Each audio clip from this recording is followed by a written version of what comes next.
Hey, listen up. Yeah, we here and we locked in. Let's keep it going all the way to the top 10. We fear the turtles, so it's no other option. Fred and Ryan, just watch them. Let's take it to the max. It's the Shell and Tell. They come with all the facts. It's the Shell and Tell. Let's take it to the max. It's the Shell and Tell. They come with all the facts. It's the Shell and Tell.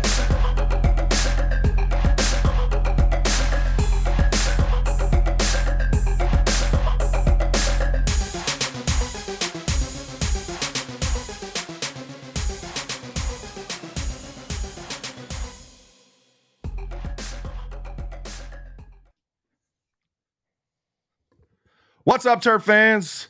Fred, Ryan, and Ahmed back for yet another edition of the Shell and Tell podcast.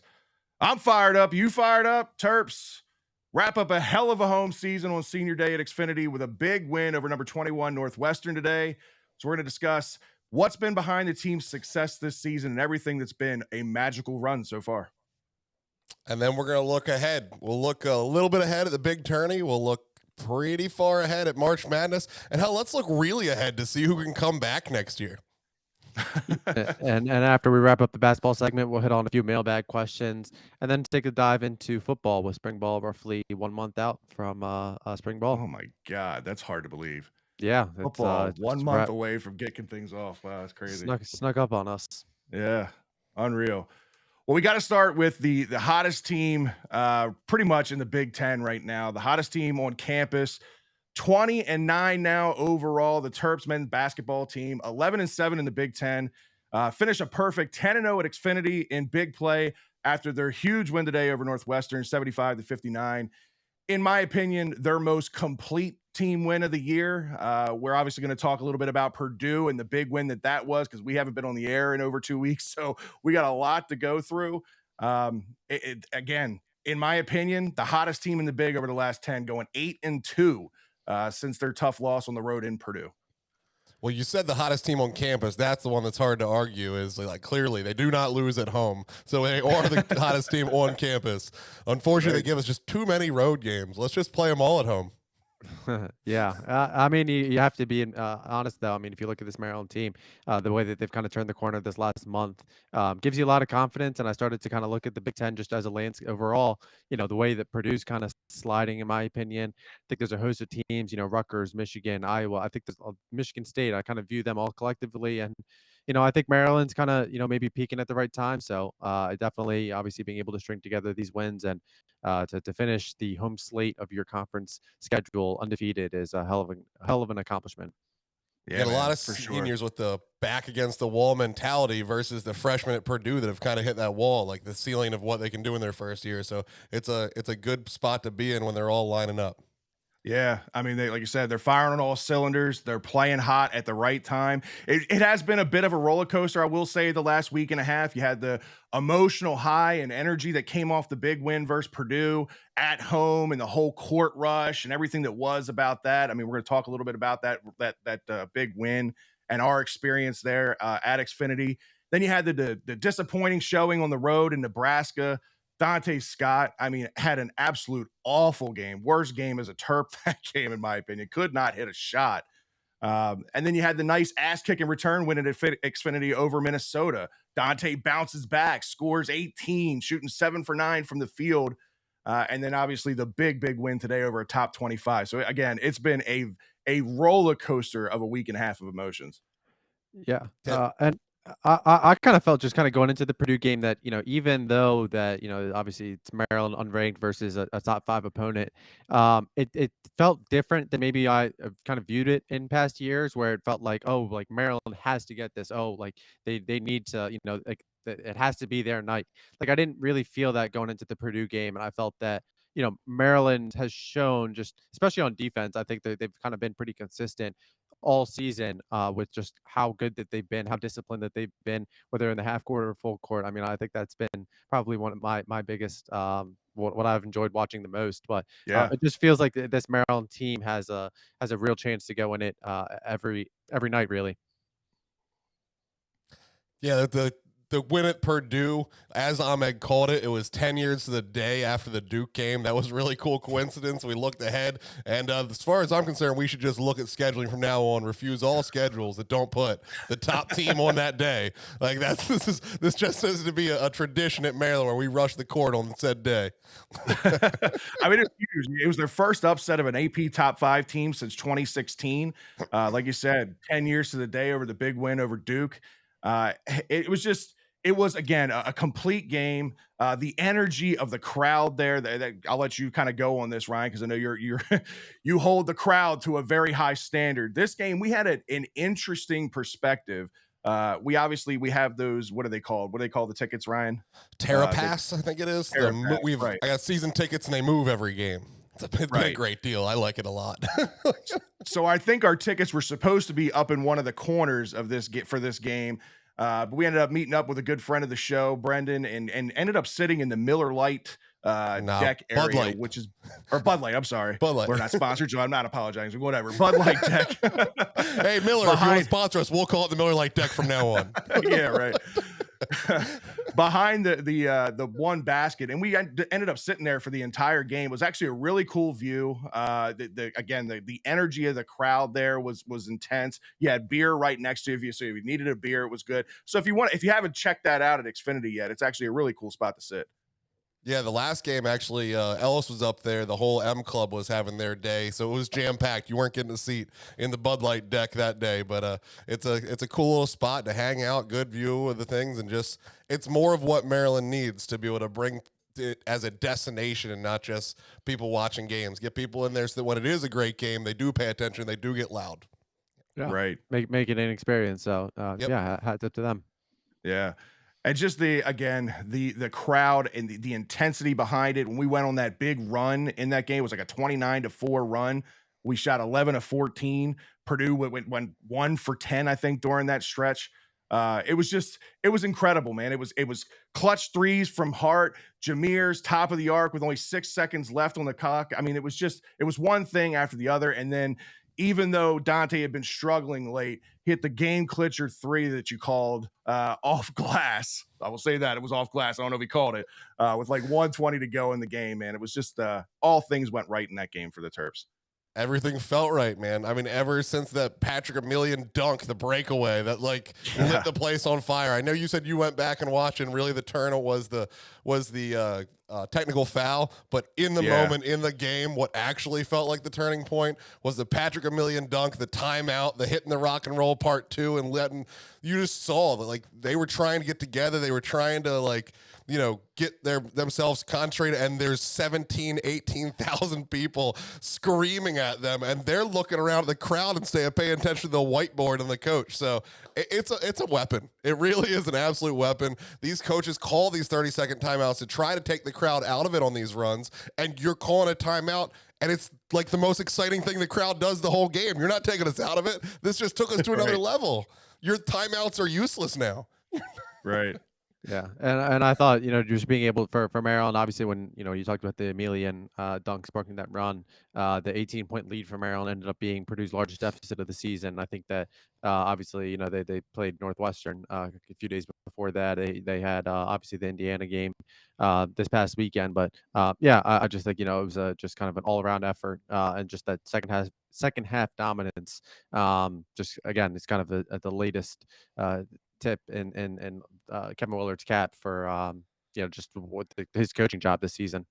Yeah, and like I said, that was my first experience to see a court rush live. I've never been a part of it. I know, Ryan, you've done some of the field rushes with football. Field rushes, yeah. That's my first court rush, actually. Yeah. First court rush. I didn't join. I thought about it. Yeah. I will tell you right now, I'm gonna get ahead of this. I'm going on one more field rush. I know I'm too old for it. My seats are too damn good. I've been waiting too damn long. So when we rush the field again, I'm going as an old man that's going to be on ESPN. Like, why is this old man on the field? I don't care. I'm saying it right now. I'm doing it one more time, and the rest are for the kids from here on out. I've been waiting too long. That's exactly why I didn't even bring it up during the game. I'm like, I'm 40 years old. I shouldn't be down there rushing football. The court. I will do it one more time.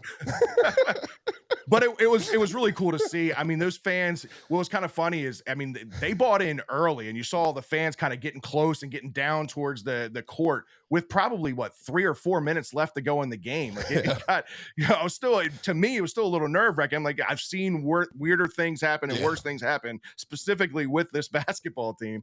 It was the most organized thing I've ever seen 20-year-olds do, actually. It was really impressive, guys. Congratulations. It was also confusing at first because there were the handful of weirdos that were running to their cars behind us because we were in the Bud Light deck, so we could see like the exits and like the hallways. And so they were leaving. I'm like, what are you leaving for? This is an epic moment. So then I see the stands kind of emptying, and I'm like, why is everyone leaving? And then I see that everyone's just piled on top of each other in the corners. I'm like, oh, okay, they're not leaving, they're moving. Right. Mobilizing. And I thought also kind of a credit to Kevin Willard at the end of the game there when I think he called it for, what was it, a couple seconds early so that Purdue could get their guys off the floor to essentially kind of save themselves from the Maryland fans storming the court. And it was a good, classy move, but it did take a little steam out of the building for a second. But we got it right back. Yeah, I think that's fair. Honestly, I wouldn't be mad if that kind of maybe sets a precedent for what needs to be done moving forward. I think for safety, just kind of helps elevate or reduce any potential for anything bad to happen. But how do you feel as the Purdue players? So you took off all your people that you didn't want to get hurt and you didn't want to get suspended for doing something. And you're the guy left on the court. You leave the guys on the court. How do you How do you look at your coach in the face like, oh, you're cool if I get trampled? Like that's a whole different. I'll take the bullet for the team. I would love to see that conversation. Like, oh, you didn't want me to play all year, but you want me to go out there and get trampled for you. You got to earn your scholarship, right? It's one way to earn it, I guess. But man, it was just a really cool thing to see. They had that entire court covered. I mean, you couldn't see a board of wood anywhere. It was pretty impressive. But speaking of impressive, today the big win against Northwestern on Senior Day, 75-59. Yeah, it was a pull-away victory at the end, but let me tell you, this Northwestern team is a good basketball team. They're very disciplined. They're very well coached. The Terps shot 73%, I think, from 3 in the first half, which is a complete anomaly, but yet it was only a 2-point lead at half.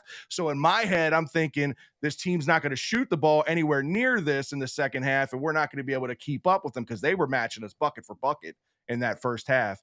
But again, Terps end up pulling it away in the second half and winning a big game. Yeah, I mean, I thought Chase Audige was kind of unstoppable. I mean, there were a couple plays even where Jameer Young was step for step with them in his face, and he was just lights out. I mean, he was a big reason why. I think Maryland kind of struggled inside a little bit, just getting a body on 34 there. But yeah, I mean, obviously once they settled in, it was kind of just a runaway, like we said. I think kind of just offensively what they were able to do, and I had tipped to Don Carey. I think it was kind of just a big day for him to kind of officially break out of that shooting slump. So I think that maybe is a welcomed storyline from this win. This team becomes stupid dangerous if Don Carey becomes a factor. Yeah. Absolute magic day for Carey. Second leading scorer with 13, 4 for 7 from 3. Really a magic day from 3, period. You had 5 different players shoot over 50% from 3. This is a team that we've had shoot 13% this year. Like, how does this happen all in one day? They shot 73% from 3 in the first half, 8 of 11. Unbelievable that they can. This is the same team we talked about that went, what was it, 3 for 21 or 3 for 24 or whatever the ridiculous stats were earlier in the year. We said it early in the year. Live and die by the 3-point shooter. It was just everything was falling. But it was die, and now we're living. Now we're living, right? Well, we're living at the right time of the year as we start heading in towards tourney time and all that stuff. But man, I'll be honest with you. I went to this game today a little hungover. I had a few alcoholic beverages last night, and that energy carried me through. Those threes carried me through because the crowd was intense, was involved in every shot. I mean, it was a really fun game to be at. Again, you could sense that the importance of this game, that the fan base actually knew how important that this game was and what it meant. And again, when this team can come out firing the way that they did, all 5 starters scored in double figures in this game. They've done it 4 times this season in 29 games. Northwestern and Minnesota back-to-back these last 2, and earlier in the year versus Ohio State and Miami. They're only 4 times they've done it this game or this year. It's a really, really impressive game all the way around. And that brings us to this clip of Fred BLBS singing karaoke last night. Oh, no. Just Oh, kidding. no. I just want to see Oh, his face. God. I legit thought you were going to do it. I mean, I'll own it. Listen, I had quite a few, and yeah, somebody told me I should get up there, and I did, and I had a good time with it. Whatever. And what song did you sing, Fred? Gangsta's Paradise, and I did damn well. I had quite the posse following after that, so it was a fun night to say the least. Oh man, good times on and off the court for all. There you go. Absolutely. And it was senior day, kind of a storybook ending at Xfinity for the seniors. Willard actually took it better. You couldn't have. I mean, Willard does such a good job. It's just being aware Bench of things. management. Yeah, he took the time out to sub in Emilian to make sure that all 5 of them were on the court, which set up the all 5 curtain call at the exit. And as they're coming off, you kind of got that vibe that they were standing there like, "Are you not entertained? Are you not entertained? Is this not why you were here?" That's how the fan base felt, man. I mean, it was just an impressive showing all around. Again, Emilian did what Emilian does all year long. Look at the stat sheet. Nothing's going to impress you, but he played great defensive ball, and he was around the ball and moving things, which made the offense flow good. He is what I've been asking for. We've Unsung talked about hero. it. He's the unsung hero. He's at least Checo, maybe a little plus with his defense. It's unbelievable defense. He hits free throws. He even hits threes, which I don't know where that's came from lately. But recently, I think he's like 3 for 4 from 3. Like it's spread out over 10 games. But he's doing great. He's doing great. I mean, Maryland, they're at today, if not for Patrick Emilian. I think if you look at anyone, I think, everyone can make the argument, yeah, Jameer Young has lived up to the expectations. Hakeem Hart has been arguably the second scorer for this team.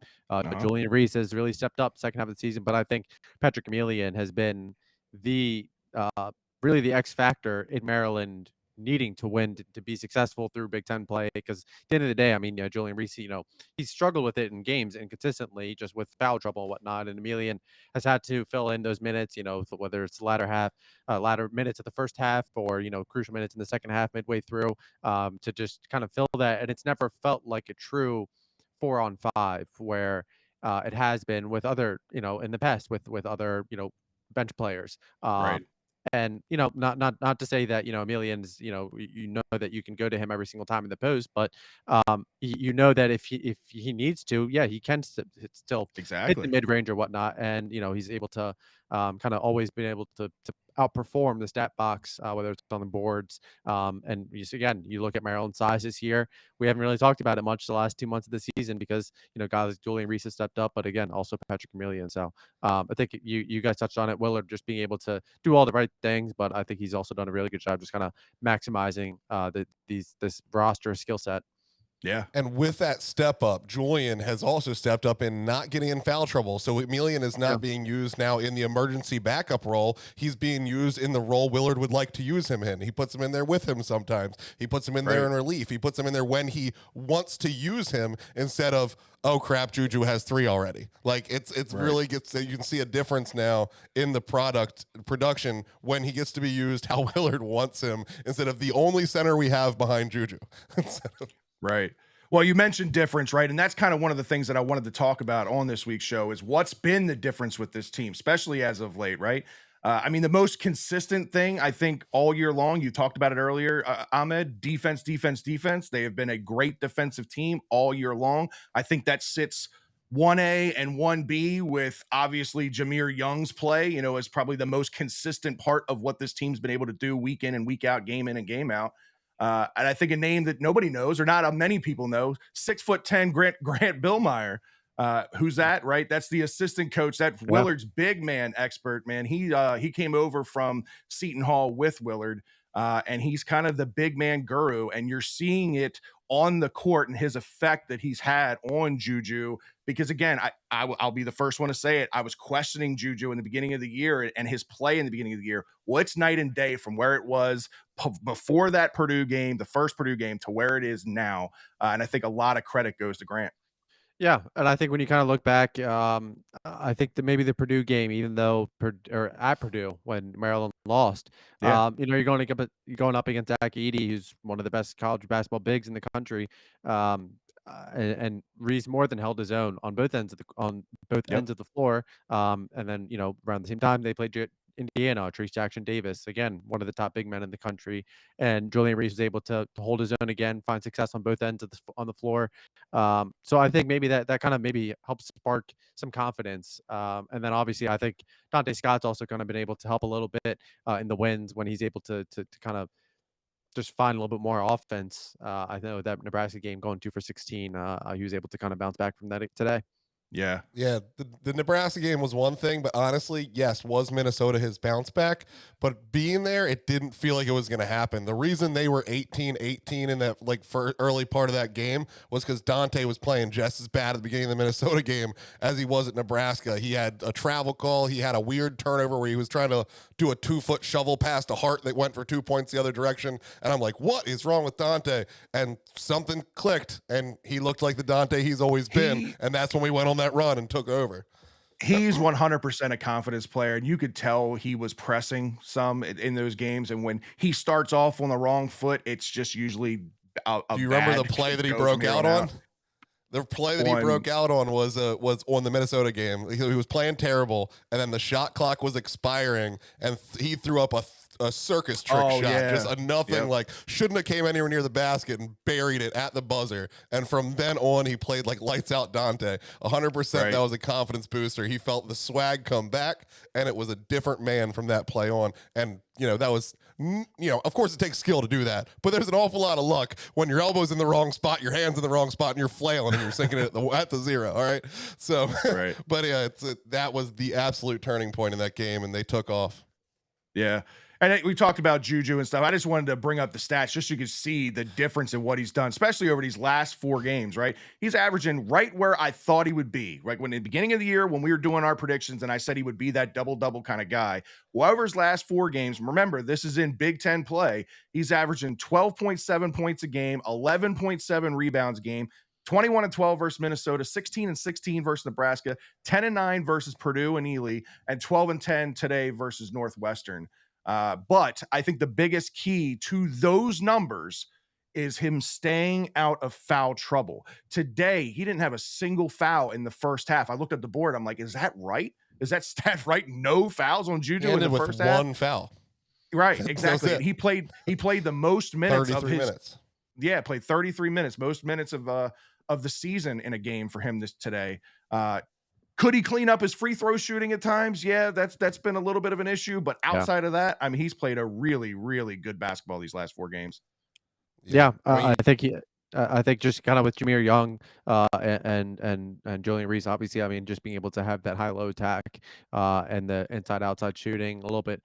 Obviously, the outside shooting is a little bit heated up a little bit more the last couple of weeks, but just having guys like Hakeem Hart, Jameer Young, Dante, knowing that you can hit that, and then obviously Julian being able to do that inside, I think that's been huge. So, I think he's kind of given Maryland some confidence down low. That's the only thing they didn't do well today was shoot free throws. That was everything else as a team. Every stat looks amazing. Today they had 63% from the free throw line, and everything else was gorgeous. I'll tell you what, I won a $400 parlay today on the Maryland game, which I have consistently bet on parlays for Maryland, and I have lost every single bet this year. But today I hit it, and it took Julian's last free throw for me to fucking hit that. I was sweating it, man. I told my buddy Joe, I was like, I can't even watch. I didn't watch it go in. I just listened for the crowd's reaction. I was like, yes, that's literally the last thing I needed. Fred finally got my DraftKings to work so that I can see his bet, and I saw it today, and there's a little share arrow, so I was trying to see if it would let me bet on the same parlay as you, but all it lets me do is put it in a text message, like that helps. So I did not follow up. I missed out. I tried to do it. You'll show me next time. But I 100% was trying to put on the same parlay bet. I'm glad you won, but I wish I would have won with you. Yeah, I was sweating it. Don't get me. I was sweating it. I was like, all right, Fred did the work for me. I'll go in with him. But you also mentioned Hakeem Hart, right? And this is another one that's been really, really consistent for this team all year. But he has just been something special lately. Combined shooting 56% from the field over his last 5, 12 of 21 from 3, 57% from 3. I mean, And it looks that's so smooth. There's like again, you get a Hakeem Hart shooting 50% from 3 and a Don Carey being half of what he was supposed to be. This Yeah, team give me becomes 33. really, really lethal. That's what I'm saying. If he's in that 30% range, I'm good with it. Anything we get from Carey is a plus. Yeah, I definitely think if Maryland's able to get the 3-point shooting, yeah, you're making a pretty Play strong with case that anyone. Maryland. Obviously, I think the tournament ends up being it's all going to be matchup based. So it's hard to say with Yeah, of course. 100% certainty if they if they do, but you're talking about a second weekend potential team. So definitely a welcome sight, and kind of like we alluded to at the beginning. I think just everything that Maryland's doing on all ends of the floor is just, again, it's kind of peaking at the right time. So it's kind of the first time that Maryland fans have really seen this. So I think it's been kind of a vote of confidence going into March. And you bring up the fans, right? So for me, the Xfinity Center feeling like the advantage it once was again, 10-0 at home, to me has been a big factor in this team's success this year. Is it to Ryan's standards yet? No, I get it. I think the tide's turning, though. Many Ryan, of those I think you can games admit were. that. Many of those games were. I think you can finally Minnesota admit that. was real sad, guys, real sad. But everything else was awesome. People are believing, but I wanted to bring this up because when you're walking out of the stadium, it's a long truck back to the car, right? And you're walking in a cluster of people going back. And I was just kind of listening in on conversations through the students as I was walking through. And this is the kind of fans that we had at the game today. And I thought you would be kind of intrigued by this. I hear, what a game, what an experience. But now I got so much work to do. So there's a student that chose going to the game over doing all the work, right? So they're starting to see a trend there. That's one. All these I heard smart another people. fan. This is why I went to Salisbury. I could just drink till the test came in. I'll be fine. Get an A. Totally different school, totally different demographic. I heard another fan yell, "This was so worth the 2-mile walk," which 100%, it's a mile and a half walk for sure, going out to that parking lot. And then I also heard a fan say, "So will Maryland make the March playoff thingy this year?" So that goes to show you the different level of fans there. March playoff thingy? Good. You mean March That's Madness thing? that's the fan we need, right? There's I know. That's what I'm saying. It's a It's 16 million working. person area. We have 12 million people that don't know what the March Madness thing is called. But if they want to go to a Maryland game every now and then, we can fill that building on Minnesota nights because we need Right. more of them for Minnesota. Because apparently the informed fans don't come to games like Minnesota because we're supposed to win. But it has, man. Obviously you're there for the majority of the games, if not all the games, right? And Xfinity has just been on another level. It's I'm not going to say it's quite late 90s, early 2000s yet, but again, it is going in the right direction towards that. Yeah, I think so, and I think students obviously I think every year we're gonna go through the lull with this the winter break, and just the students not being able to come to games and things like that. But yeah, I mean, I think students have shown up. A Purdue game obviously was an electric atmosphere, so yeah, you definitely make the case that when you're winning, kind of it continues to attract fans and whatnot. But I just think that the energy around the program and whatnot is kind of continuously elevated the expectations and just the draw to Maryland basketball. So yeah, definitely feels good to know that you're coming into Xfinity and it's okay. Doesn't really matter who the opponent is. Maryland's at home. They've got a shot to win this. Yep. And I want to go back to what we talked about earlier with the Maryland Terrapass. Touch on that again. Like, this is a big win, guys. Like, a big win for me, a big win for Maryland. This is exactly what it was designed for. I promise you, Maryland has more of my money because of this Terrapass than they were going to get. I was not going to go to 8 games and buy all the food and drinks and all the ice cream that we now buy because we are 100% winning when we buy ice cream, and we lost the only game we did not buy ice cream at UCLA. So the Dairy Boys you hear, Maryland Dairy for the win, is all the whole reason. The players have nothing to do with it. It's all about fat guys eating ice cream at Xfinity Center. You heard it here first. I kept the trend going today, even without you there. I ate the cookies and cream ice cream, which is delicious, by the way. It's all made with cows, I think, that are on the university there, right? So it's a pretty cool thing. I had no program idea. Makes us me ice cream. Let's go. Oh, perfect. It's great. And then obviously, good. But yeah, but really, like it works out exactly how it's supposed to. They have more money of mine than I was going to spend, and Yep. I spent less per game than I ever would have if I would have bought these aftermarket. Like Yeah. it's worked out exactly the way it's supposed to. They have more of my money, and I save money for the experience I got. That's the point. That's the whole point in bringing in things like this. That's the whole reason that we're talking about 99 upper deck tickets. You know, maybe this doesn't work. Maybe they need to do more of a TerraPass type thing there. Maybe the $99 tickets end up being a problem because away teams figure out that I could buy a season ticket and just go to a game for $99 and leave those seats empty. I don't know. We'll have to find out. But Yeah. it could end up being great. And seriously, if you're a home team fan that wants to buy $99 seat season tickets and just decide whether you're going to go to the Michigan or Penn State game, you can go to the rest for free because you can make that $99 on that one ticket and then go to the rest of the games for free. So get your butt to the stadium and party with your boys.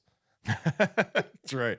Yeah. So again, the whole thing around Xfinity, the TerraPass thing was a huge success. Rock and Roll Part 2 coming back was a huge success. It's just again, it's been a fun year down at Xfinity.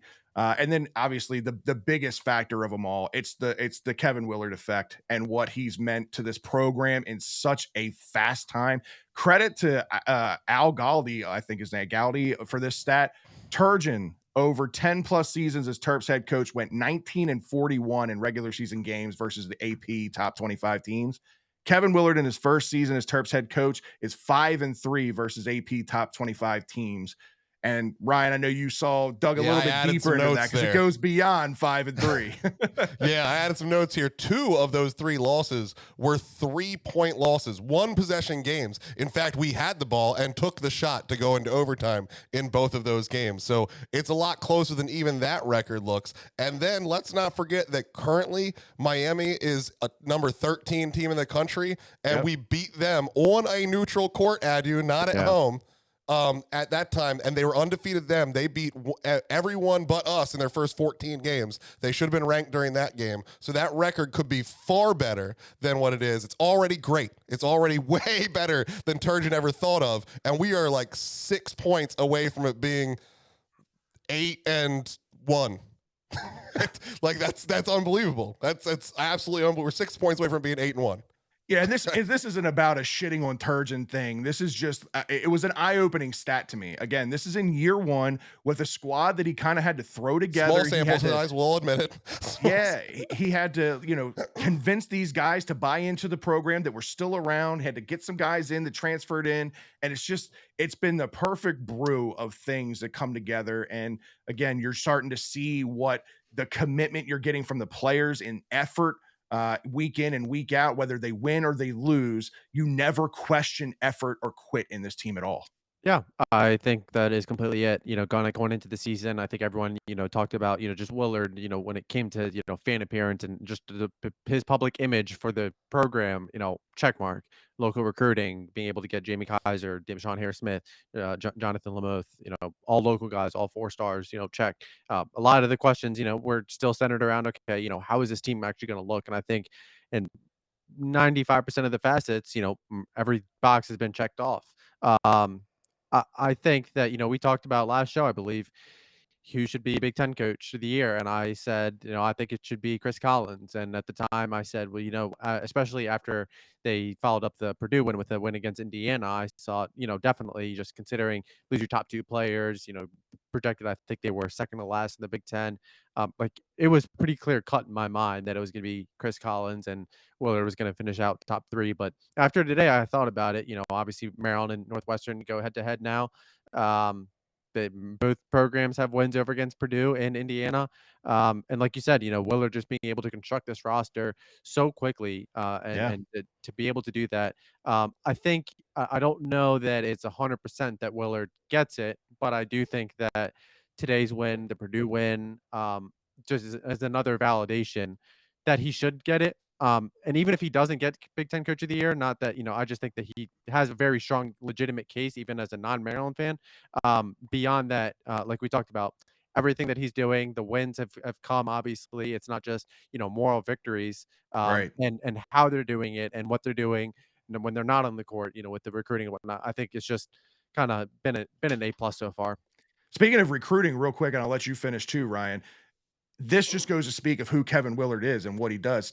Today, after the big win, he was out recruiting at a high school championship game. I think it was St. Yeah. Francis High School championship game, correct? That's for Lamouth when they won the MIAA championship. Yeah. I mean, that if that doesn't speak volumes of who this guy is and what he means and his commitment to building a program, I don't know what does. Well, yeah, I'm going to jump ahead right here, get it in the same spot. So Brendan Richardson has our mailbag question that's tied right in here. So why don't we just get it? If we do have Kevin Willard find a way to get us into the regular season champs, which basically means Purdue backed their way out of it, and we took care of business the next 2 games. So Purdue has to lose. We have to win. Is he the coach of the year? Is he a lock at your mind at that point? I said before he is, in my opinion. Yeah, I mean, you could easily give it away to a team that won the conference. Okay, but I mean, if you're looking at expectations going to this team, they were picked 10th. They were picked to finish 10th, and they're currently sitting tied for second and have the tiebreakers. And again, if they finish out these last 2 games, which has been a challenge, I know both of these games are on the road against Big Ten opponents in Ohio State and Penn State. If they can get those 2 wins and finish even second, even if they do finish behind Purdue, I think he wins. I know you have the doubts because of him speaking his mind and the Big Ten not liking that and that whole Should thing. and will, 2 different words. Yeah, I personally think he should, and I think he will. That's my opinion. Yeah, if Maryland wins the Big Ten, there's no doubt in my mind. I mean, I don't know how you don't pick Kevin Willard as the Big Ten Coach of the Year, but yeah, even now, I think he's probably at worst 2 now. I think Chris Collins is the only other guy that really comes to mind. I mean, Matt Painter, you could have made an argument maybe 2-3 weeks ago, but they're just sliding so hard. I think pretty clearly I think Edey was the coach of the year there. yeah, I think and well, Purdue, I mean, against Indiana, I mean, they just shot the second half. They just couldn't hit anything. But yeah, I think Willard definitely has that argument. Yeah, it will be interesting. And again, it's just kind of the latest just evidence of him kind of surpassing expectations, whatnot. You got to win these last 2 on the road, though, man. I know it feels comfy right now. You're sitting at second in the Big Ten, but there's a lot of teams jumbled up. You lose even one of these, and you can drop to 5th. Like it's not comfy. Yeah. True. I think there's seven teams right now in the Big Ten that are separated by 1 game. I think there's 4 at so 4 tied with Maryland right now, and then 3 1 game behind. So it's us pretty and Michigan wild. are the only ones at 11-7, still unranked. Right. All right, so let's continue with the mailbag questions because you started it with Brendan's question, and we'll come back to some of the other questions we have. Matt Dewhurst, Matt Dewey from Twitter, messaged in, said size was an issue starting the year until Juju finally started to find his way a bit this month. How much of a concern is a big man play moving into March? And if Juju continues to mature on the big stage, what's the school of thought with him hitting the portal? Ouch. That last word made me hurt. You was such a fun question till then, Matt. What are you doing? I'll open on this one. So a couple of things. I don't have the concerns as much about big men that I had prior because they've proven that they can play with the bigs in the Big Ten. They've done it. They've already done it. So I don't have the concerns about the big men. The only concern I really had was foul trouble, right? And if Juju can prove that he can stay out of foul trouble, so far these last couple games, he's proven that he can do that. So if that trend continues, I don't have the concerns. I think our bigs can play with those guys. And then as far as the portal question goes, I truly believe if Juju was going to leave, he would have left at the beginning of this year. He gave Kevin Willard a chance to prove himself. So he bought into Willard's kind of vision, and he's thrived in this program. So if Juju's not with Maryland next year, I think it's because he went to the NBA. I don't think it has anything to do with the portal, in my opinion. I agree with that. I mean, I think you kind of hit the nail right on the head in terms of the big man play being obviously critical to Maryland's success in March, and I think it's obviously just as much of a factor as it is 3-point shooting. Obviously, if Maryland goes ice cold, or if Julian Reese does get in early foul trouble, picks up 2 fouls 4 minutes in the game, it's going to be a huge battle for Maryland to overcome. But yeah, I wouldn't be concerned about him hitting the portal. I think there'd be another season of him in College Park. I expect him to probably gauges NFL or gauge NFL feedback, or excuse me, NBA. NBA feedback, and then It's like the assess. But I third time think we've done that. We're all going to be clairvoyant. He's I going to end up as a mean, wide he receiver.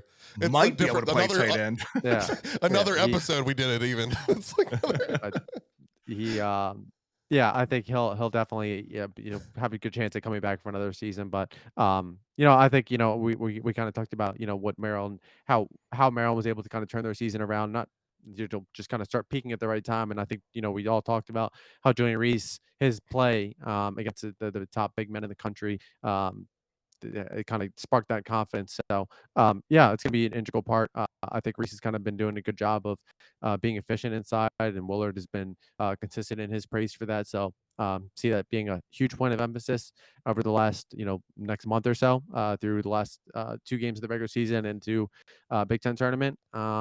And then we'll see if he's able to come back. I think he'll be able to anchor a really, really talented roster.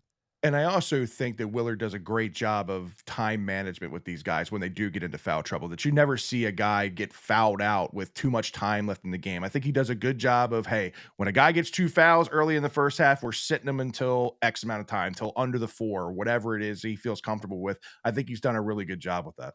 Go ahead, Ryan. Yeah, I mean, I'm feeling pretty confident because of 2 men, and we already talked about one of them, Grant Billmeyer. I mean, name me a big man on this team that's not exceeding their own expectations. Are they all world beaters? No, but now Juju is better than really we thought Juju would be, or at least as good. You got Patrick Millian, we already talked about, that's better than we thought he was going to be. The Canadian sensation, the few minutes he's had, he's better than we thought he was going to be. So the inside man is not really what I'm worried about. The future at March Madness does determine between, you need an average and above average. It's all you need. You need average 3-point shooting and above average inside play, or the reverse, average inside play with above average outside play. That's how you win a game. It's a very simple math equation here. So I'm very confident we will have at least average, if not above average, big man play.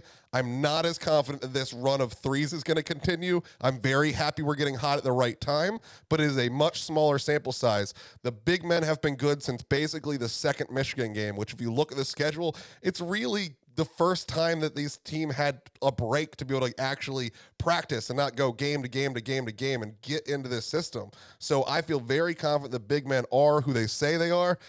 Whether Don Carey, big question mark, or Hakeem Hart, little question mark, are who they say they are recently, those things are what worry me for why we could have early exits, not the big man play. And your thoughts on the portal? You're just avoiding it. I'm just going to cry if he hits the portal again. If he decides that he wants to, be Chris Wilcox and leave too soon and flare out in the NBA, go for it. But I think he needs one more year, and I think that this coaching staff has shown that they have helped him immensely. They will continue to help immensely. I didn't even mention the second person that I want to talk about. Kyle Tarp is the other big part of all of this. Maryland does not lose fourth quarters because of Kyle Tarp. He has survived 3 coaching changes because of Kyle Tarp. Our big men get better because of Kyle Tarp. So if he wants to stay here with Grant Billmeyer and Kyle Tarp and develop into a legit NBA center, and again, the one thing that he has not shown this year that he used to show is the outside range. And if you don't have outside range, the NBA has no use for you. So you're going to go to Europe and play. He's got to play one more year, show his inside game will be complete by the time this season's over, because that's all they've been working on. And then they can get back to having him hit some stretch threes and have his draft stock soar. Yeah, I agree with all that. But the question was specifically towards the portal. He's not going Maryland, to the portal. Exactly. He might make a dumb decision and go to Europe or the NBA, right. He thinks. But right. I mean, maybe there's unlimited money out there, but I don't want to worry about the unlimited money. If a dude shows up on his front door with $700,000, it is what it is.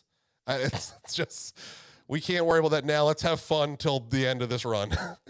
I just think if that was going to happen, it would have happened going into this year, in my opinion. I think it's fair. NIL kind of the bags have gotten bigger now that he's proved who he is, though. Yeah, right. Bags are bigger elsewhere. It's true. I get that. And then the last question that we had in the mailbag came from Isaac Foote. Actually, on our last pod, he had commented on our YouTube video, said, what out-of-conference opponent would you guys like to see the most?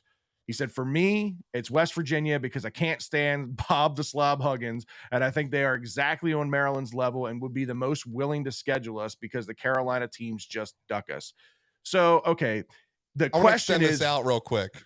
Both for so when you answer this, Fred, let's do yeah, for the matchup you'd like to see in the NCAA tournament, and then you can also say if you want to schedule out next year the way he asked it. But since we're going okay. into the NCAA tournament matchup, that might be a fun, second answer here. So I just thought he was talking in general, like what out of conference opponent would you like to see the For the Terps start future is the way I scheduling read more it. and all that? Yes. Yeah, and obviously the dream scenario is getting back to that Maryland versus Duke thing, but like you said, the Carolina teams tend to duck us, right? I think for me, if you're talking out of conference, you want a team that's going to be the most impactful long term, and I would think Villanova for me would be that team because they're constantly in the Final Four. They're always in the thick of things. They're really close to home up in PA, right? So a lot of players in that DMV area end up going to Villanova. You need to be playing against teams that are in the thick of things all the time. And if you can show you can compete with them or even beat them, I think that has a long-term impact. But in the tournament, yeah, it would be the matchup with Duke. If somehow we ended up finishing out in that, like, I don't know, that 7-8 matchup where we end up playing against Duke, that would be awesome. I know we talked about that on the last week's show. Yeah. I'm gonna give a lame answer, and I'm gonna piggyback exactly off that because obviously, if you can't do the Carolina schools, though, I was trying to think of teams that you're gonna battle with in recruiting, and I was thinking, Maryland's gone up against Indiana a couple times already, but you're already playing them in conference games. Villanova, you're going up against them. And obviously, Maryland went up against them for Deshaun Harris Smith. Right. And I think that would be an intriguing one. Um, if not, maybe a UVA even. I mean, I just think that at the end of the day, you're going to be battling or Georgetown when they hire the new Yeah. coach next year. Because let's be real, I mean, how the hell is Patrick Ewing still there? I have no But idea. it's a joke. I've been We fading thought we them let every Turgeon single roll around game. a long time. Yeah, dude, they are awful, awful. Yeah.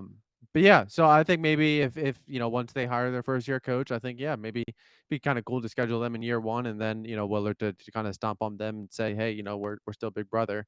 Um, but yeah, I think Duke in the tournament would be amazing because one, we know we're never going to get that in the regular season, and Right. two, this is a Maryland team that 110% can beat Duke. I would Yep. say North Carolina, but at the end of the day, North Carolina probably They're isn't not making the making it. tournament right now. Even No, after the Virginia win, Lenardi they're still had them terrible. on the first four out, which I See, agree. They're just not a good they team should this year. not be in, but they will get in. The same reason Willard will Willard should win the coach, but won't. The UNC's name's too big to leave off the TV ledger.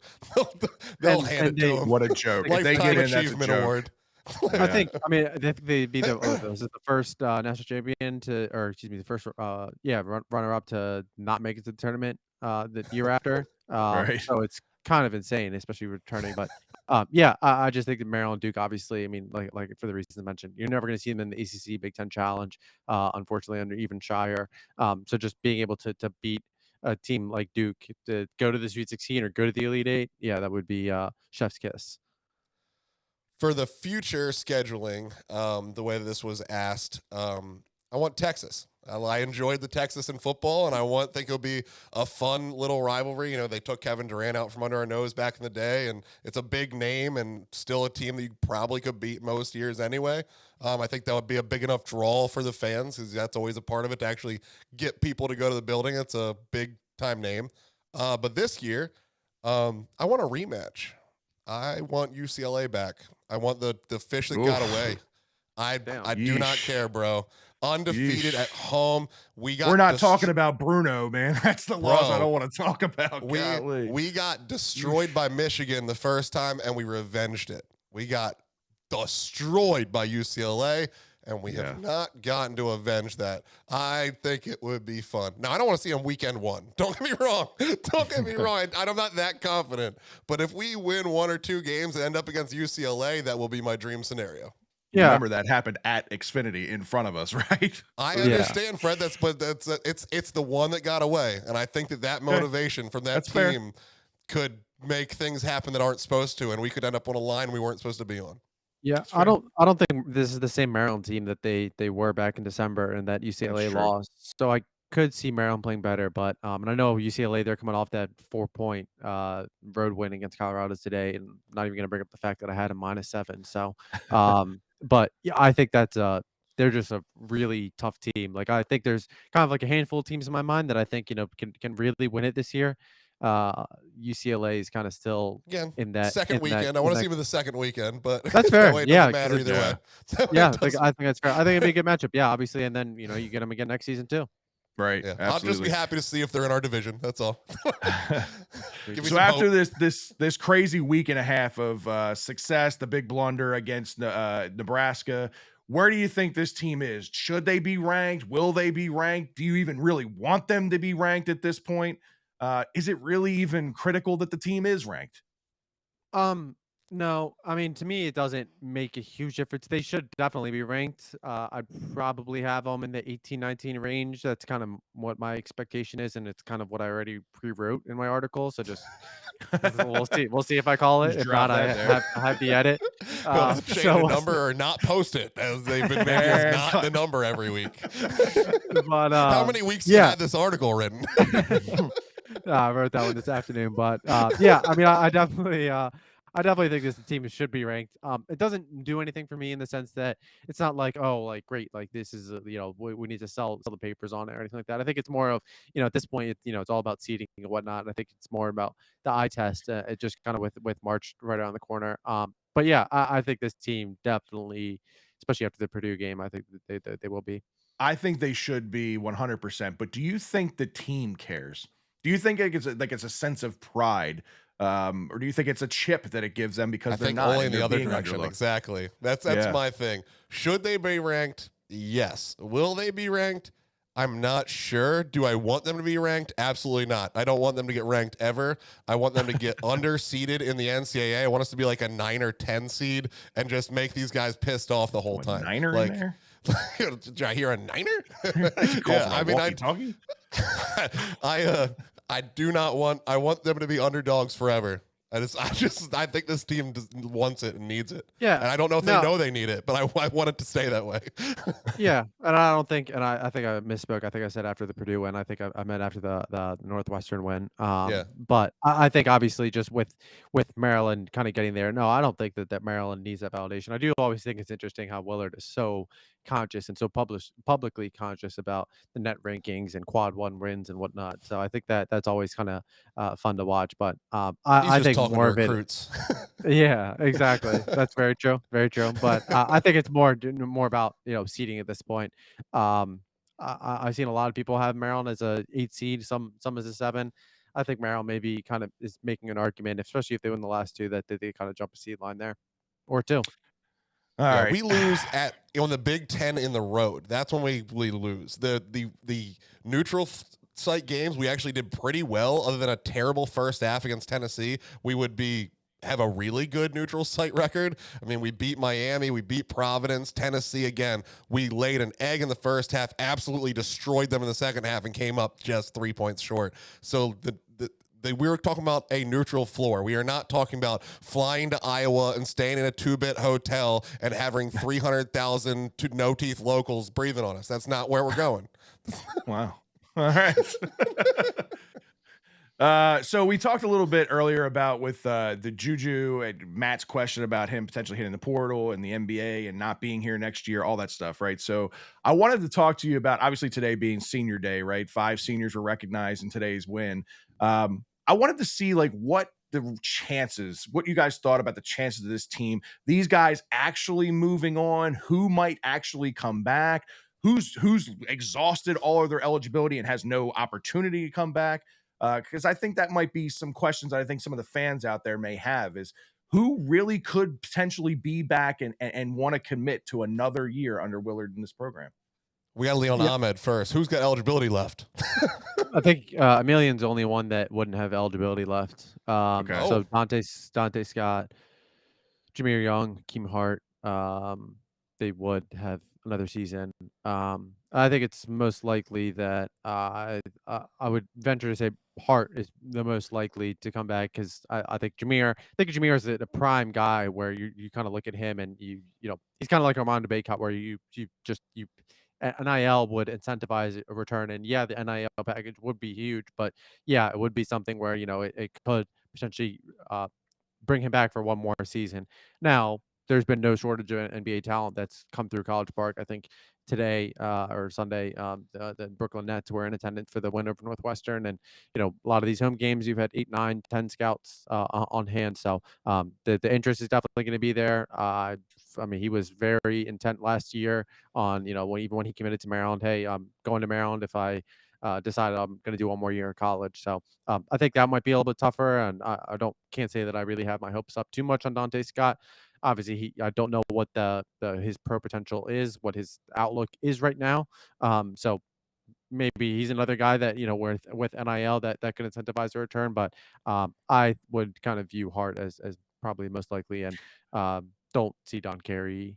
Uh, don't really see that one happening, but we'll That's see a what happens. mutual parting of ways there, probably.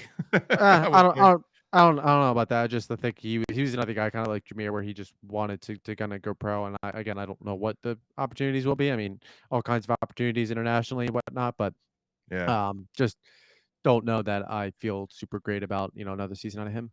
Well, I will If say in regards to Jameer, real quick, I know Rudy s- said after the game, he tweeted, he said, after the game, I told Jameer he could be preseason Big Ten Player of the Year and maybe win the Koozie Award if he gave us one more year. Talked about building a legacy here like Gravis Vasquez, and he smiled and said, we'll see. Hey, So, Rudy. Yeah. he didn't rule it out.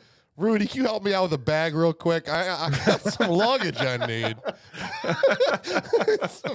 I mean, that would be the icing on the cake is getting somebody like that back again to be able to kind of. I know these guys that are coming in the freshman class are super exciting, but to have a couple of a guy like that, a leader like that, to kind of show them the ropes and kind of soft play them in where they don't have to get minutes right away, significant minutes, I think would be crucial to this team.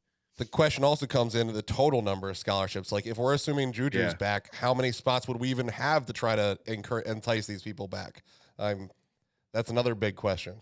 Yeah. So you can't just get them all back if you want them all back, because there's just not going to be room. You're bringing people in, but having Hart back, having Young back would be awesome.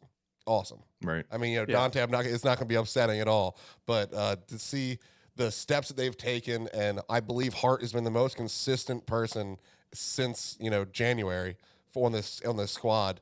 But again, if he doesn't have the pro prospects, maybe he can make most money sitting right here in College Park, and I support that fully. All right, and last question that I wanted to get before we move on to football, because we got some things to talk about with the football squad. Again, it's been a magical year at Xfinity this year, 10-0 in Big Ten play. Talked about it a lot. Top 3 home games this year for you guys. I think the 3 that we're all probably going to consensus say are the top 3 would be the Illinois win early in the year was a big win. Obviously, the game versus Purdue, and then this game versus Northwestern is just where do you seed those 3? It's more than likely the 3, right? Or am I missing something? I might go the Michigan game just because I think the fans were kind of fired up with Hunter Dickinson coming back and whatnot. And the atmosphere was really good for that. But yeah, I mean, the Illinois atmosphere was really good. Even the UCLA atmosphere obviously was really good. Obviously, I'm not going to put that in there because of the loss. But yeah, Purdue, Northwestern. It was I good for think, the first 3 minutes. yeah, I just think just kind of with the that kind of packed atmosphere where it just feels like a classic Maryland basketball game. Yeah, no arguments, but I'd probably put Michigan in that top 3 and then have that with Purdue, Northwestern. Yeah, I'm trying to go not recency bias because I will say I was buzzing pretty high today leaving that arena. So I still think the Purdue game again, just the obviously having the court storm, the electricity that was going around, the hype leading up to that game. You wanted it to be against a number 1 team, but it ended up being a number 3 team. So if I had to seed them, I would put Purdue 1, I would put Northwestern a close 2, and then I would put Illinois 3. It'd be my top 3. Well, now I'm just confused why we're having this argument, because I started this argument on text message with Fred is why it became a topic, and you just listed my top 3. So yeah, Purdue number 1, absolutely. Only because I didn't go to this Northwestern game with you, I think that I would put Illinois personally as number 2 there. But from looking at it, through your eyes with the videos you posted and through the TV and things, I think it may have been better than Illinois in reality, but I wasn't there. So I'll take our awesome seats on the glass in level 2 against Illinois when we were still undefeated and thought we were going to win every game this year. That's a pretty good spot to be at. Right. So that was the beginning of our delusions. The hype around that team at that point against Illinois. I mean, we were 8-0 at the time, and I think Illinois was the first Big Ten test of the year, right? And then they were ranked at the time. We thought, man, if they can win this game, this team is completely different than we ever imagined that they could be. So yeah, I mean, it was when when you look at it that way, it's the when you're leaving, the expectations you have for the team are higher after both the Illinois and Northwestern game than I believe they were after the Purdue game. Because the Purdue game, we still saw like future hurdles that we had to take on. We still saw the possibility of falling. Right now, of course, they are road games. We have lost at Penn State a lot, even when they are terrible compared to us. So there are definitely still hurdles, but it doesn't feel like they're hurdles right now after that game. It feels like we need to coast out to 2 wins here. So it's definitely the 2 high points in expectations for the team were early when we thought we were just a world beater, and now when we're like, oh my God, we're getting hot at the right time. This could actually happen. Right. But I'm a great point too. The Michigan game, Hunter Dickinson, we all wanted to stick it to that guy, right? So, and the fact that they played as good as they did in front of a very good crowd for that game, that's right in there with that conversation too. But let's move on. Let's talk a little football. As you mentioned earlier, I guess we're about a month out from the spring kicking off. We asked, they listened. No more ticket price excuses. Ryan, you kind of alluded to it earlier. There are now $99 upper ticket season ticket packages. You have zero excuse as ticket prices being an obstacle as to why you're not there. $99, you can get into the stadium for every home game this year. And like you said, turn around and make a profit on the games that you don't want to go to. And they're honestly pretty good. Like our buddy Brendan Richardson just bought his family season tickets there. The $99 ones that he bought started at row J. I mean, that's not that high into these upper decks. Yes, the nosebleeds of the upper decks are a very strange place to be. You have a better view of the Washington Monument than the game, but there are plenty of great seats until you get to those top 2 or 3 rows. That should just be cameras, I guess, up there. I don't know what. Let's be honest, though. Most of those people are going to be in the upper deck, except for Ohio State, Penn State, and Michigan. Most of those people are going to be sitting in the lower bowl anyway. They're all just going to fill in around. That's just fine. Go ahead. Yes. I mean, it will be really upsetting to me if all of a sudden, like, now you're like Secret Service police checking tickets every section because we let people in here. Just let it be. True. If somebody's got a problem, somebody's in their seat, check their tickets and have them move. But unless that's happening, don't worry about it. Don't go about, make your money, stand up at the top of your yellow jacket and hang out. What's your take on the package, Ahmed? I think it's a smart move for the program. Yeah, obviously, just kind of being able to kind of pack the house and whatnot. I think from a financial perspective, obviously, Maryland's able to make that money back in concessions and whatnot. And I think just the focus just needs to be, just building the atmosphere like we have for basketball, building that for football. And then, the average casual fan that, isn't always incentivized to come back on Saturdays says, hey, last time I was there, I had fun. And, it makes it, a little bit more likely that they come back for a return visit. So, yeah, I love it. And like we said, this is exactly what fans wanted. So to kind of giving what the fans want. Yeah, smart move on their part. Excuse me. Hopefully the team gets a few more later games because they're better and they got, the big name quarterback back and everything else. And now I even heard that Damon Evans said they're getting new lights for the stadium. So that brings into account, all the fancy exciting things they can do with lights nowadays with the different shows and things. So it could really change. I mean, we saw what that screen has done to just absolutely change the experience, what the shell entrance has done to change the experience. So those new lights could set it off to the next level, really help with the pyrotechnic versions and things to get the fans excited. All the things we loved about basketball, get something fan engagement. Yeah, absolutely. But then in the not so good news with the football team, we did lose one of our stall guards on the offensive line. Mason Lunsford announced he will be entering the transfer portal. This kind of got some mixed reactions amongst the fan base. Some say it was a big loss. Some say he was mid, kind of easily replaceable. To me, unquestionably a difference maker last season when he was in the lineup. So I think personally, this is a big loss. You never want to lose a starter on your offensive line. I don't care if he's a mid or if you could go out and fill that hole through the transfer portal. You don't know how that transfer portal is going to work out. You know what Lunsford adds to this team, and he's already familiar with the offense the way it is. So to me, this is a big loss.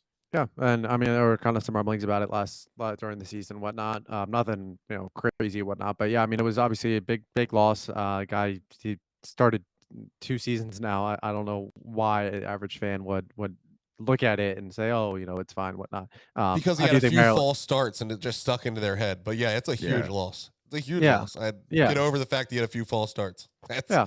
yeah. So I think it's a pretty big departure. I think obviously Maryland had to replace Jalen Duncan, Spencer Anderson, Jahari Branch. So you're only returning DJ Glaze as a surefire starter, Colton Deary's, Eric Harris. Obviously, both those guys have started. Emilio Moran, guy who's got a lot of experience. So will be interesting to see how this offensive line kind of shapes up this spring. Yeah, Yeah. I mean they're definitely getting thinner. I mean, so do they add more beef, you think, through the portal? Is that an option? Or there's still Yeah, obviously there's going to be a scholarship now open with him being gone. So yeah. I do you think we think got that'll be their immediate look, I guess? I think it's 3 scholarships open right now. So yeah, I think, Okay. you find a guy. I think it's kind of interesting. I think a guy like Corey Bullock, obviously, he can play guard, but I think it'll be interesting to see if maybe he ends up moving to center. Amelie Moran plays guard, or if Amelie Moran just kind of comes in to play guard. And it'll be kind of interesting to see if Maryland ends up looking, if they do look for a guard or a center, and then Corey Bullock kind of moves around and whatnot. So I think, interior line, I think that there's kind of some possibilities there. But yeah, I do definitely see Maryland kind of looking for another lineman going into the fall. When you So put what it would they like be that, doing they with do. Colton Deary? That's what I was gonna say. If They they had do no have center. 3 centers right now with Deary, Eric Harris, and Moran. They got Yeah, 3 centers, so they can slide those guys around a guard for sure. yeah, or Deary doesn't start. Right. So Interesting. That would see. be surprising to me. I mean, you know better than I do, but my man was built different than the freshman I've seen. And for when he did get out there as a young boy, he was playing well. But hey, if I we got a think better option, we got a better option. I think right now. I mean, I think that he will start. Like that's is my expectation. Do I see a scenario where Maryland goes out and they find a center or they find a guard, and then if they find a guard and maybe Corey Bullock's a guy that moves inside and Amelia Moran slides in. I think there could be some combos there. So we'll see. I do think Colton Deary. I think he's a guy that he came in. I think this off season. I think this spring is really big for him. Just kind of getting in shape and kind of being able to claim complete control of the starting job, because I do think right now it is pretty much a toss up right now between him and Eric Harris. So saying that we'll see, but I do think Maryland will be kind of active, scour the market during the May window, see if there's a possible replacement there. Colton, Well, put your nose to the grindstone, man. We got to yeah. get some work out there. Put in that work, man, for sure. I mean, to We me, saw our again, lacrosse player do it last year. yeah, like I said, I really do think the Lunsford loss is big, and it's not just me that feels like that Lunsford can bring a lot of value. I mean, when you look at the offers that he's getting, Arkansas and Enos obviously being there now, put an offer in for him. Charlotte with Poggi, he's down there, put an offer in for him. LSU put an offer out for him. It's fucking LSU. So I mean, it's not just us that sees the value in what Mason Lunsford brings. There's other programs out there, and obviously guys that have left the program or related to the program know his value too. Yeah, Yeah, that's how you judge the transfers. Is if they go to a school that you go, oh, like, and so if he goes to LSU, he upgraded. I'm sorry, guys, we're not there yet. Like yeah. it's I mean, it's a loss when it Pa- does that. Power Five schools are going to take a long look at a guy with years of experience as a starter at the Power Five level. So yeah, not a surprise to me that he's going to land at another Power Five school. So we'll see what happens. But I think Maryland, obviously, I mean, Gottlieb Edzi, Corey Bullock, excuse me, DJ Glaze. I think all these guys really good. I think all of them. I mean, you're probably talking about two, maybe all three of them are going to the NFL next year. And that's after sending 3 offensive linemen to the NFL this year. So definitely some pieces to work with. I just think kind of how it all mixes together and whatnot. I think it kind of remains to be seen.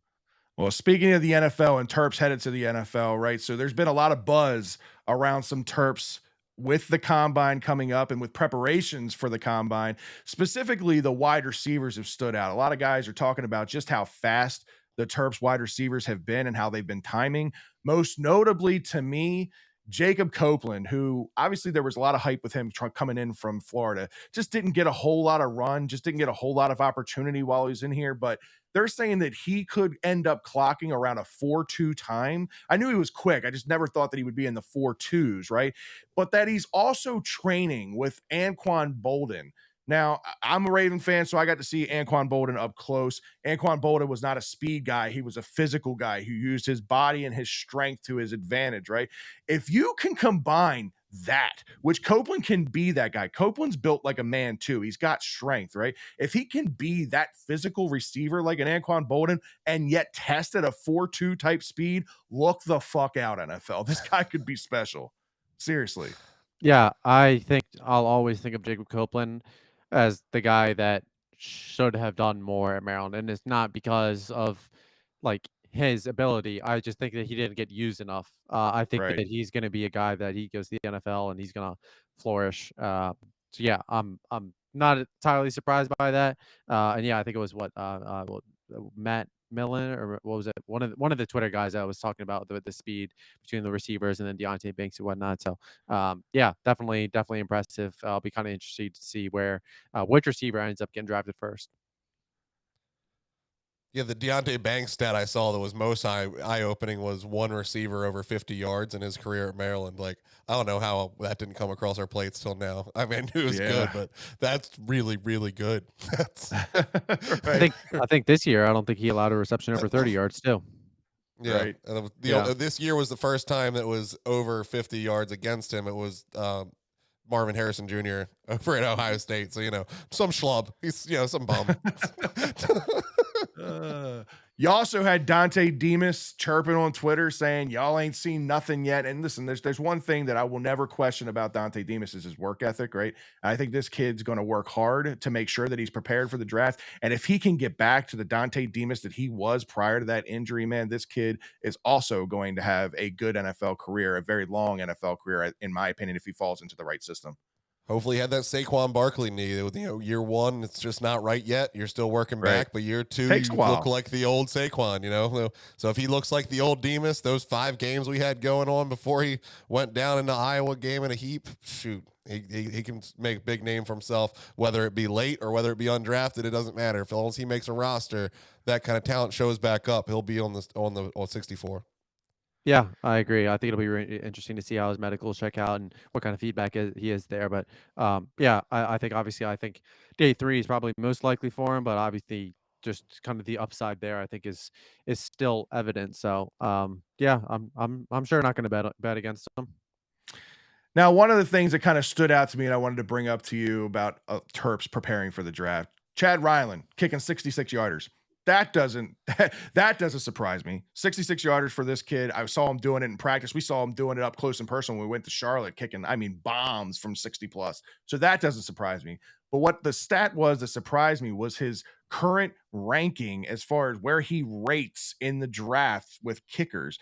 They have him rated as the 9th best kicker going into this draft. Which means undrafted. Like you don't get 9 kickers drafted. You get 3 or 4. I still didn't know if he was going to be a drafted guy, but 9th? I don't know. Seemed a little surprising to me. I wonder how much of it will kind of change after combine. Yeah, if anything, will kind of change the combine and stuff like that. But yeah, I was also kind of surprised. I noticed a lot of sites didn't really have. That's I think put him at 2, right behind the NC State guy. That was absolutely mind blowing. That's I don't know. I'm sure don't know every kicker in the NCAA, but didn't see any news about many kickers. There was news about the NC State guy, and there was news about Ryland. Like nobody called other kickers the biggest weapon they got out of the portal. Right. He put on a show at the Senior Bowl. He's never had accuracy issues. The guy can kick from 60 plus with ease. That's NFL all day long. And if you turn on the tape, almost all of his misses were not his fault. Like they were bad snaps, bad holds. There were things that went wrong in the kick. He had a couple that he pushed right, but almost, I would say 2 or 3 of them that were the over 54 yards was a bad snap, a late hold, something weird that threw it off. Like if you just erase those, take them off the tries and, makes, his numbers are ridiculous. He might have missed 1 field goal on his own accord. Right. Yeah, I have a feeling that he's gonna end up on an NFL roster, some capacity, or we'll see him, get picked up next season. I just have a feeling that doesn't really matter what ends up what ends up Ninth. happening in April with him. But we'll see what the next couple months look like for him. Now, I Ryan, I'll mean, let you set this next one up, right? Apparently, there's a former Terp making a little bit of buzz on Twitter right now with some of his tweets, but wanted to see what your take was on this. Go ahead. yeah, I mean, so, College Football Report put out their list of the top 50 college coaches, and not surprising, number one's Nick Saban. We're not breaking news here. I mean, No. this has been true for 8, 9, 12 years. But what was surprising was our old friend, CJ Dupree, tweeted this and said, want to be the best, play for the best. Cool. It's your coach. No big deal. I would have just kept scrolling. I wouldn't have said anything about it, but I happened to just look in the comments, just see, because I did find it like, oh, that's, a little bit of a dig.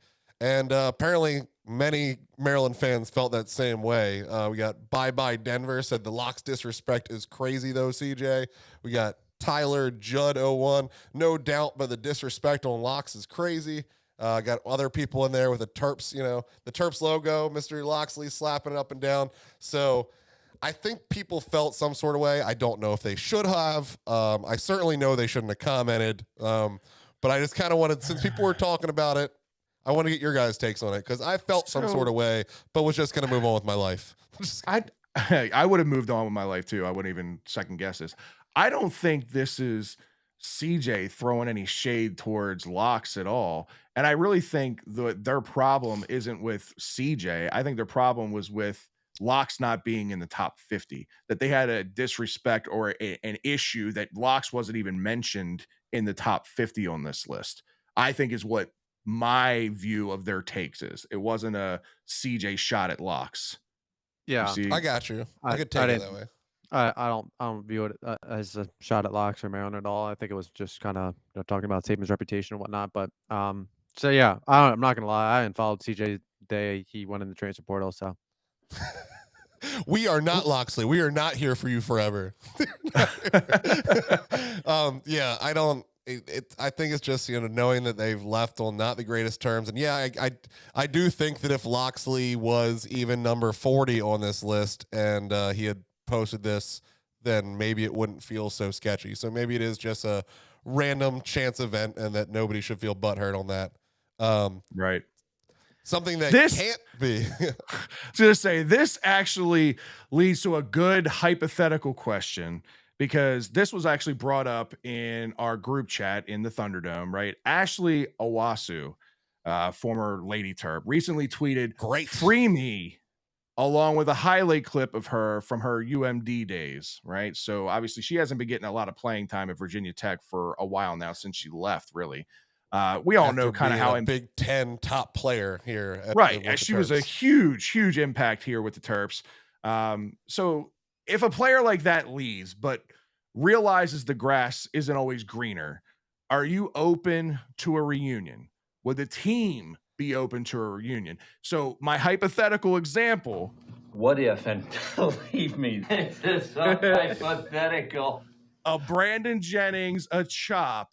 Now remember, hypothetical, if they were to have left and wanted to come back, would you be open to it? So I think the answers are two different things here. First, I'll address the women's basketball thing because that's where we started with this, is we don't need her. Brenda's proven that you will be great in my system. We will set up. They're always, annually top 10. So your answer there, because people were asking, like in the comments, like, come back, Ashley. We'll take you back home. You were great here. You'll be great again. My answer there is no. Brenda does not need that. That's not where the program is. You don't bring something into something that's not broken. The Terps football are not perennially top 10 team. They still need talent across the board at every position. So if that person does come back, if that person is true and contrite that they made a mistake and they realized that there was not greener on the other side, and they are talented, come on home. We're here. This is why in the new world of NIL, you can't just go off and burn bridges. This is why everybody can't just freak out and, cuss people out and tell them how much of a traitor they are. You just have to cry personally in your room and just wait and see what happens. Because it hasn't happened yet, but it could happen. We have people playing for 4 teams in 4 years. So what stops it from being the same team one of those times? And that's why I bring up a Brandon Jennings and a Chop. These are obviously 2 very impactful players and had a big impact here and since they've been gone, right? So names like that, despite how they leave, that's the question, right? So Jennings transferred twice in one season off season. Remember, he went to 2 teams in one off season. Yeah, he can come back.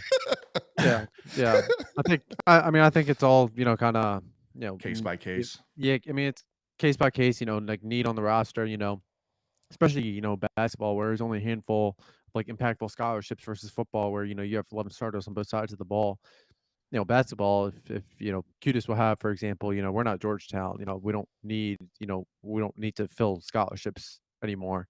So we're not going to take him back again because even next year, even though we need a center, like we're not going to do that. But you know, football, I think it's possibly more likely. A guy like Brandon Jennings, where he left and it was just a kind of a really ugly breakup. T2, that those are kind of situations where he's I not don't coming really back. see. It's going to jail. It's going to jail.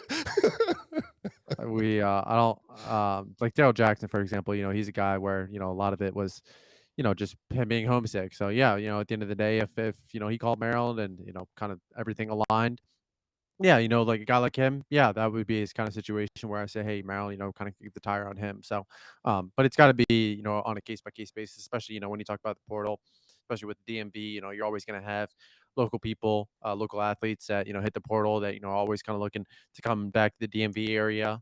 So never say never, but there's always kind of possibilities. all That's about kind of need. where I lie. I think honestly, it really does need to be handled on a case by case basis. Us as a fan, it's real easy to say, "Oh my God, this guy is a huge player. He'd be an impact, and it's a position of need." Those kind of things. Obviously, those boxes are checked, but I think to me, a big check mark that would need to come off is how did they leave, and was it a graceful bowing out and just like a mutual parting ways, that kind of thing. That's an easy transition back.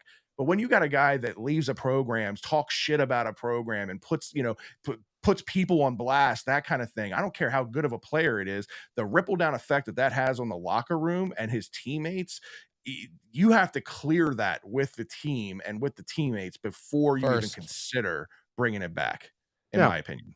I agree with But if that. the team does clear that, then that is your walking billboard of the grass is not always greener on the other side. This man literally, said, I'm going out. I'm going to see what's out there, and comes back and says, what's out there is no good.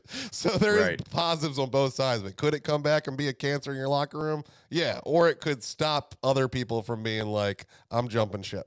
You Right. got to weigh these things out. That's why they get paid the big bucks. And we talk at microphones for a hobby. I just thought it was an interesting debate that got brought up in the chat room, so I wanted to see what you guys thought was on that. Last thing, football. There's been some recent hirings with the coaching staff because there have been some vacancies. Ahmed, you want to talk about a little bit of the additions that we've had over the last couple of days? Yeah. Kevin Sumlin got announced as the new associate head coach, co-offensive coordinator, tight ends coach. Maryland's still looking over the co-offensive coordinator, quarterback coach vacancy. Safety coach remains a work in progress. Obviously, I mentioned Charlie Strong's name Yeah. probably 2 weeks ago at this point. I mentioned Josh Gaddis' name on the offensive side about a week ago. So we'll see. It sounds like all of this is still kind of up in the air. It's possible that we get some update on Monday and see that Biloxi made some move over the last 48 hours or so. But they're definitely running up against the clock. The dead period ends on Wednesday, so prospects are going to be able to visit. Quarterbacks going to be on the move, checking out places, looking at places in this, and before they probably make their commitment in the spring, early summer. So. It's gonna be a lot of catching up to do once this full staff is finalized in spring ball. I think from a roster perspective, Maryland's in a good spot. They have some time they can afford to kind of fill out and make sure that there's no real drop off for the 23 season. But from a recruiting standpoint, from a 2024 class, it's definitely approaching that time where it's could hamper Maryland's success. Yeah, and obviously the Summerlin hiring, I think personally was a slam dunk. I mean, and again, you have a guy who has ties to the state of Texas, which we all know the breeding grounds of football players in Texas, right? So if we can start funneling that pipeline here to Maryland, that's a huge, huge win for this team. Yeah, Already and I own mean him on the field. Why not in the recruiting battles? You know, That'd be he great. and I mentioned this on the side. I mean, between Texas obviously, and then Cali. Even at Arizona, Yeah, he recruited Cali a lot, and I kind of view both states as the same as Maryland views Florida. You're gonna after obviously you're gonna try for the elite, top kids in those states. You're always gonna shoot your shot, and good luck telling Mike Locksley no. But you understand that those states are just like Florida, where just like the DMV, where there's a lot of talent that kind of gets overlooked, and you're kind of able to say, okay, especially with conference expansion, where you're adding UCLA, USC to the Big Ten, and we'll see what happens down the line, but your brand name expands with that. So being able to kind of capitalize on that and kind of expand your market share, uh, essentially your recruiting territory. Yeah, that's definitely kind of where someone helps Maryland in that regard. Ryan, any thoughts on the Summerlin hiring? yeah, I mean, I think Summerlin was a good hire. I am interested the co-offensive coordinator title when there's no other co yet. Is it co Loxley? Is it co yet to be announced? Is it co me? Am I getting it? Is it me? I don't know. So that's interesting. Still yet to be seen. There are clearly rumors, but we'll have to see what happens. I think it depends on whether the person that they want to fill that position will sit in there and take the co, or if it ends up not getting that hire and they have to fill that with somebody else that already exists. I'm not sure how that's going to end up. Yeah, But I am happy with the direction it's going. I think that they're filling the coaching hires as needed. Of course, we've lost big names over the offseason, so I'm not going to do a cartwheel. It's not like we're replacing Joe Nobody with great hires. We're replacing good people with good hires. I mean, I didn't love what Enos did, but he ran Loxley's system, and he knew Loxley's system, so it's not going to be as easy to replace as we all felt it was. And the guy I thought was going to do it is now in Charlotte, so right. we'll see. But I'm as happy as I can be without Mike Miller still being here. Gotcha. Like I said, I think it was a slam dunk hiring in this situation that the Terps were in. So I'm looking forward to it. We'll see what happens over the next few days when, like you said, Ahmed, when things actually become official and who is in and who's not in. Last two things I want to close out the show. I saw on Twitter some people mentioning it. Now, I don't listen to the radio broadcast because obviously I was at the games. But I did. Johnny Holiday has been missing in action the last couple of days, and I know a lot of people on Twitter were concerned, wanted to know what was going on. I couldn't find anything on it. Ahmed, Yeah. have you heard anything about Johnny? I just saw something earlier today that said he has the flu, so Okay, don't know when his return is. I know Maryland plays on Wednesday, so we'll see if he's back for that. But I can no tell you. official statement or anything. okay. I can tell you, as someone that has listened to today's games, I was driving around going to kids' birthday parties and having Fred and Buddy fill up the seats. I really realized. I mean, we've talked about Johnny multiple times. Like, he is an absolute treasure. We know he's in just such a staple at Maryland. Just hearing his voice makes you have all the memories of all the good things that have happened over the years. It's the him and Scott Van Pelt just bring these thought processes of all the good games over the years, all the great things that have happened at Maryland, they are tied to. So the guy that was on the radio today, he was good at his job. Like, at first I'm like, God, this guy's terrible. And then I had to check myself. I'm like, he's actually really good, but I want bar's Johnny high. Holiday here. It's just not Johnny Holiday. That's why I'm judging him so hard, is you're not giving me the feelings that I get when I listen to the radio. Sometimes I don't like watching the TV broadcast. I actually enjoy when I'm driving home from work and have to listen to it on the radio, just because it's just such an emotional, boost to hear his voice and all the things he's been tied to. So, I mean, I wish Johnny well, no matter what's going on. Of course, the flu is the flu until it's not the flu, especially at someone his age. That can be a real problem. So if it is the flu, I still wish you the best of luck and prayers out, and hope you, get back on the mics when you can, because it's so great to have you around. I know that anytime you can just hang it up and decide to be done. I'm surprised that he didn't during these dark years of Maryland Terrapin sports for both basketball and football. So every time that we hear him on the radio is a treasure, and just realize that. Yeah, absolutely. I mean, I think you covered everything. All of our thoughts, well wishes to Johnny. Hopefully he gets better soon, and we hear him back on the mics, because it's we miss him, miss his voice. And then the last thing, man, this was exciting news. Shout out to the latest. Yeah, man, big for the program. Shout out to the latest Lady Terp basketball commitment. Another McKinney makes it official. Yeah, that took a lot of stress off our boy Ellis's plate. I mean, it wasn't no surprise. He told us that it was most likely happening. It looks like the Terps for a while. But, that top 4 had a couple other Big Ten teams in it, so it was going to hurt even more if it went wrong for us. So, he was pushing the whole way, and it was good to have it done. He let us know in about 24 hours before the announcement came out, sent me the photo over. We asked to have her on the show. He said he's got to get her media trained before he can let us have her. So someday down the line, I'm sure we'll be having another McKinney as a Shell and Tell insider. Yeah, man. Congratulations to Ava. Congratulations to the whole McKinney family. And congratulations to Brenda Freeze, man. They've got a hell of a player coming in there. 6'2" wing for the Philly Rise. She is a player. This is not just, keep it in the family. You're a, whatever they call it, a legacy at the Terps. Right. She's a player. Yeah. Absolutely. Well, we appreciate you guys tuning in as always. I know this was a long show. We had a lot to get caught up on, but hopefully you guys enjoyed it.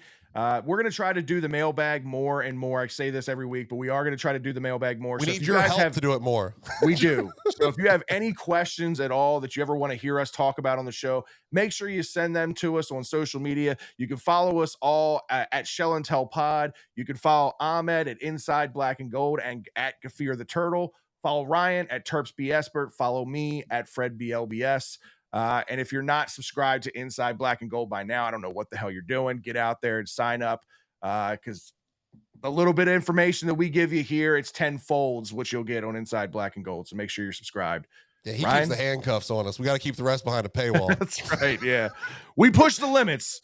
We push the limits of what he'll say. I'm sure we're gonna get a lecture after this, guys. So we're all right. I'm sure. Well, Ryan, sign us off, man. All right, guys, it's big time of year. Unlike usual years, we are getting better going into March. That is a good change to have. We got 2 more big tests out here, road games, these dreaded road games. But if we can take care of business, there are big things in store. So let's get out there. Let's make the road games home games. Does anybody want to get bus trip together to Penn State? Because that's going to be the biggest trip up for me. Let's go.